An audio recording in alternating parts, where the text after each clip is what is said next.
আপনার নাম? আমার নাম ঝর্ণা বর্মন। জোরে বলবেন। আমার নাম ঝর্ণা বর্মন। কোথায় কাজ করছেন? কাজ করতেছি এখানে ফ্যাক্টরিতে। আচ্ছা, লকডাউনের জন্য কি সমস্যা হয়েছিল? লকডাউনের জন্য সমস্যা ছিল। লকডাউনের যখন ছিল তখন আমাদের কাজ ফ্যাক্টরি বন্ধ ছিল। এখন আমাদের ফ্যাক্টরি খুলছে, খোলার পর থেকে আমাদের সুবিধা হচ্ছে। তখন আমাদের অভাব ছিল খুব, এখন সুবিধা হয়েছে, টাকা পয়সা নাড়তে পারতেছি, খাওয়া দাওয়া ঠিক মতো করতে পারতেছি, আমরা আনন্দতেই আছি। আচ্ছা, এখানে কতজন মিলে কাজ করতেছেন? এখানে মহিলা 20 জন আর ছেলেরা হচ্ছে 30 জন। সরকারি নিয়মগুলো মেনে কাজ করতেছেন? হ্যাঁ, মাস্ক লাগাই আমরা কাজ করতেছি। আর কি করতেছেন?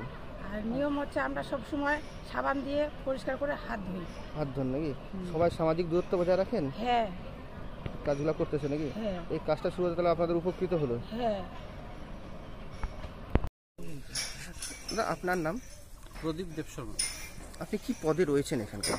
আমি অনার আছি ফ্যাক্টরি। এখানে কি না? আচ্ছা, এখানে কিভাবে কাজ করতেছে লকডাউনের মধ্যে দিয়ে?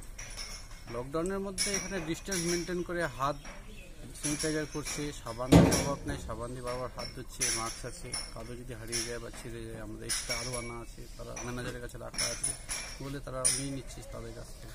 এই লকডাউনের মধ্যে তো শ্রমিকরা তো সমস্যা পড়েছিলেন, এই সমস্যা কতটা কাটিয়ে উঠতে পেরেছেন আপনি এই শ্রমিকেরা?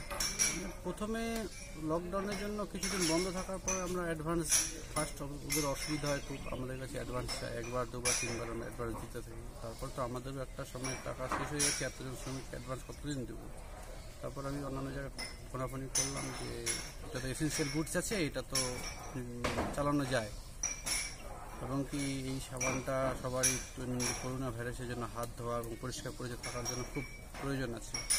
যার জন্য আমি এটা ফোনাফোনি করলাম, বলছে যে হ্যাঁ এটা চালাতে পারো। তারপর আমি এটা কাজ স্টার্ট করলাম, সপ্তাহে পেমেন্ট আমরা দিতাম, এখন দৈনিক পয়সা হাতে দিয়ে দিচ্ছি। আপনার এখানে কতজন শ্রমিক কাজ করতো এবং এখন কতজন করতেছে?